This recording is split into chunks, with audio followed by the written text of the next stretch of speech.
Hi friends, welcome to my channel. సింపుల్గా టేస్టీగా ఒక మంచి ప్రాన్ కర్రీ చేయాలనుకుంటున్నారా? అయితే ఈ వీడియో అయితే సేవ్ చేసి పెట్టుకోండి.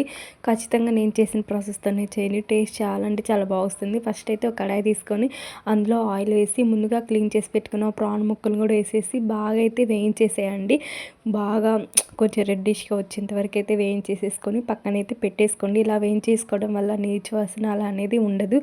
ఆ తర్వాత పక్కన తీసుకున్న ప్రాన్స్ ముక్కలు అదే బండిలో ఇంకొంచెం ఆయిల్ యాడ్ చేసేసుకొని ఒక 3-4 ఉల్లిపాయలు చిన్న చిన్న పీసెస్గా కట్ చేసుకొని వేసేసుకొని బాగా అయితే ఎర్రగా వచ్చేంత వరకు వేయించేసేసుకోండి.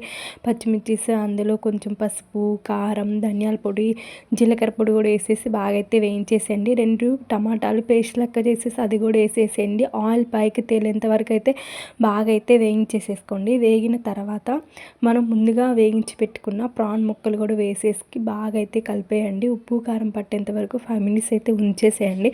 ఆ తర్వాత 1 కప్పు వాటర్ అయితే యాడ్ చేసేసి కొత్తిమీర కూడా వేసేసి ఒక 10 మినిట్స్ అయితే మీడియం ఫ్లేమ్లో బాగా అయితే ఉడికినిచ్చేసేయండి. టేస్ట్ చాలా అంటే చాలా బాగుంటుంది. బిర్యానీ రైస్లోకైనా ఒట్టి రైస్లోకైనా టేస్ట్ చాలా బాగుంటుంది. ఖచ్చితంగా ట్రై చేయండి.